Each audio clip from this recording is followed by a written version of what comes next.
जो मुसलमान यह मानते हैं कि बच्चे अल्लाह की देन है और इस काम में हस्तक्षेप नहीं करना चाहिए, तो उन्हें समझाना जरूरी हो जाता है कि बच्चे अल्लाह की देन नहीं होते हैं, बल्कि बच्चों की अच्छी परवरिश, उनको नेक इंसान बनाना ही अल्लाह की सच्ची इबादत है। और ज़्यादा बच्चे, अच्छी परवरिश, दोनों एक दूसरे के विरोधी विचार हैं। उत्तर प्रदेश के हापुड़ में 28 मार्च 2025 को इमामुद्दीन की 50 वर्षीय पत्नी ने 14वें बच्चे को जन्म दिया। सबसे बड़ा बेटा 22 साल का है। 3 बच्चों की मौत हो चुकी, मतलब 22 सालों में 17 बच्चों को उन्होंने जन्म दिया। और सबसे बड़े बेटे के बाद जितने भी बच्चे हुए, ज्यादातर बच्चों में 1 साल से ज्यादा का अंतर नहीं है। इमामुद्दीन की पत्नी डिलीवरी के लिए 108 एम्बुलेंस से गई। सरकारी स्टाफ, डॉक्टर्स की देखरेख में 14वें बच्चे का जन्म हुआ। सरकारी सुविधाओं में ही उसने सभी बच्चों को लगभग जन्म दिया। कहने का मतलब है कि आज भी हमारे देश में सरकारी सुविधाओं को जनसंख्या नियंत्रण से नहीं जोड़ा गया है। मतलब अगर घर में 20 लोग हैं तो वह भी उतनी सरकारी सुविधाओं के हकदार हैं जितने 2 बच्चों वाले। अब आप समझ सकते हैं कि सरकारी व्यवस्था पर इतना ज्यादा जोर क्यों है, इतना ज्यादा दबाव क्यों है, वह क्यों चरमराई हुई है।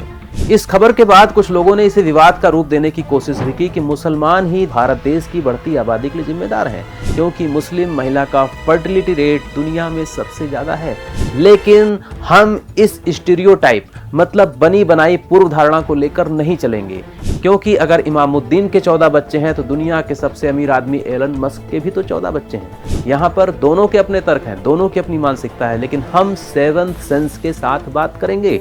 पर्यावरण और संसाधनों को लेकर सरकारें परेशान हैं, हम भी परेशान हैं। हवा, पानी, मिट्टी सब प्रदूषित हो रही है, लगभग हो चुकी है। अगर एक रुमाल भी हम प्रयोग करते हैं तो उसके लिए पर्यावरण का दोहन करना पड़ता है। उस रुमाल को साफ रखने के लिए भी आपको पर्यावरणीय संसाधनों का दोहन करना पड़ता है।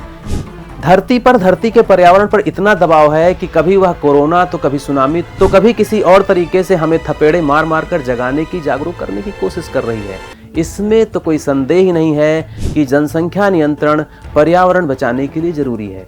रिप्लेसमेंट लेवल फर्टिलिटी, मतलब आदर्श प्रजनन दर, जिसे कि आइडियल फर्टिलिटी रेट भी कहते हैं, यह होता है 2.1। मतलब एक महिला अपने जीवन काल में औसतन अगर 2 बच्चों को जन्म देती है तो इससे माता पिता की जगह नई पीढ़ी ले लेती है। 0.1 इसलिए जोड़ दिया गया है कि कुछ बच्चे जीवित नहीं रह पाते तो कुछ लोग संतानहीन ही रहते हैं। आइडियल फर्टिलिटी रेट 2.1, इससे जनसंख्या न बहुत तेजी से बढ़ती है न घटती है, सामाजिक आर्थिक संतुलन, सोशियो इकोनॉमिक बैलेंस भी बना रहता है। लेकिन जो लोग मुसलमानों पर सवाल उठाते हैं उन्हें यह भी बता दूं कि वैश्विक स्तर पर जो 3 सबसे बड़े धर्म हैं, क्रिश्चियन, मुस्लिम, हिंदू, तीनों का ही replacement level fertility, ideal fertility rate 2.1 नहीं है बल्कि ज्यादा है। हाँ, मुसलमानों का फर्टिलिटी रेट तुलनात्मक रूप से सबसे ज्यादा है। मुसलमानों में वैश्विक स्तर पर प्रति महिला 3.1 बच्चे पैदा होते हैं, ईसाइयों में 2.7 और हिंदुओं में 2.4। हाँ, हिंदुओं के फर्टिलिटी रेट की बात करें तो यहाँ पर यह बात ध्यान देने योग्य है, जो ग्लोबल फर्टिलिटी रेट है 2.5, उससे हिंदुओं की फर्टिलिटी रेट, प्रजनन दर कम है, 2.3 ही है। यह बात भी नकारी नहीं जा सकती कि शिक्षा, महिला सशक्तिकरण, अर्बनाइजेशन, इन सब कारणों से फर्टिलिटी लगभग सभी धर्मों में कम हुई है। लेकिन फिर भी इमामुद्दीन हो या एलन मस्क जैसे लोग यह हमें सोचने पर मजबूर तो कर ही देते हैं। अगर हम यहाँ पर सिर्फ मुसलमानों की बात करें, क्योंकि उनके यहाँ फर्टिलिटी रेट सबसे ज़्यादा है, तो फिर यहाँ पर कुछ बातों पर गौर करना जरूरी हो जाता है। यह बात भी सही है कि वहाँ पर शिक्षा का स्तर कम है, जागरूकता कम है, लेकिन कुछ लोगों का यह भी मानना है कि बच्चे अल्लाह की देन है। लेकिन उनको यह बताना जरूरी हो जाता है कि बच्चों की अच्छी परवरिश, उनको नेक इंसान बनाना अल्लाह की सच्ची इबादत है, ना कि ज़्यादा बच्चे पैदा करना। और कुछ लोगों द्वारा यह भी कहा जाता है कि पैगंबर मोहम्मद साहब ने कहा था कि क़यामत के दिन मैं तुम्हारी ज़्यादा संख्या पर गर्व करूँगा। तो उनको भी यह समझाना होगा, चाहे नबी हो, भगवान हो या कोई और उपदेशक, अगर धरती पर अपने विचार देते हैं तो अपने समय के आचार विचार और समाज के, पर्यावरण के, उस समय के लोगों के विचारों से प्रभावित होकर ही देते हैं। उन पर कुछ न कुछ उस समय की परिस्थितियों का प्रभाव रहता ही है। जैसे राजा रामचंद्र सीता माता के कहने पर हिरण का शिकार करने को निकलते हैं। उस समय क्षत्रियों द्वारा शिकार खेलना, वन्य जीवों का शिकार करना एक परंपरा है। आज हम उस कार्य को भगवान राम से जोड़कर शिकार को धार्मिक मान्यता देकर कानूनी आधार नहीं दे सकते, क्योंकि आज वन्य जीवों को बचाना हमारा फर्ज बन चुका है। पैगंबर मोहम्मद साहब ने जब ज़्यादा बच्चे पैदा करने की बात कही थी तो उस समय सभी धर्मों में ज़्यादा बच्चे पैदा करने का चलन था।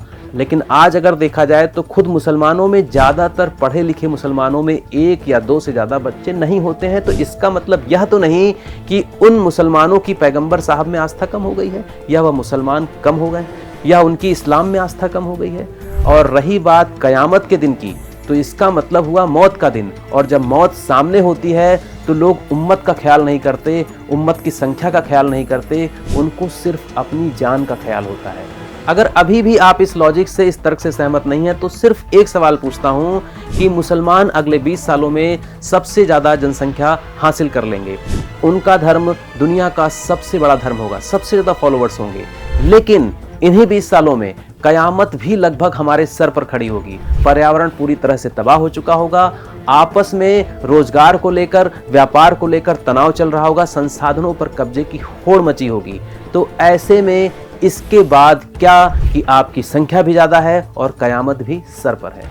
और यहाँ अगर कुछ लोग सोचते हैं कि संख्या से आधिपत्य हासिल कर लेंगे, सत्ता हासिल कर लेंगे, तो उन्हें यह भी बताना जरूरी हो जाता है कि संख्या से सत्ता हासिल हो या जरूरी नहीं, क्योंकि इंग्लैंड जो कि छोटा सा देश था उसने अकेले 56 देशों पर किसी समय में रूल किया था। तो कहने का मतलब है यह सभी देशों की जिम्मेदारी है, सभी धर्मों की जिम्मेदारी है कि आइडियल फर्टिलिटी रेट 2.1 को हासिल करें, क्योंकि अगर धरती ही नहीं होगी, हवा में सांस लेने के लिए ऑक्सीजन ही नहीं होगी, पीने के लिए पानी नहीं होगा, फसल के लिए जमीन नहीं होगी, फल के लिए जंगल नहीं होंगे, जानवरों के लिए चारा नहीं रहेगा, तो खाओगे क्या और फक्र किस बात पर करोगे? क्योंकि जीने के लिए जितनी भी जरूरी चीजें हैं वह सब खत्म हो चुकी होंगी।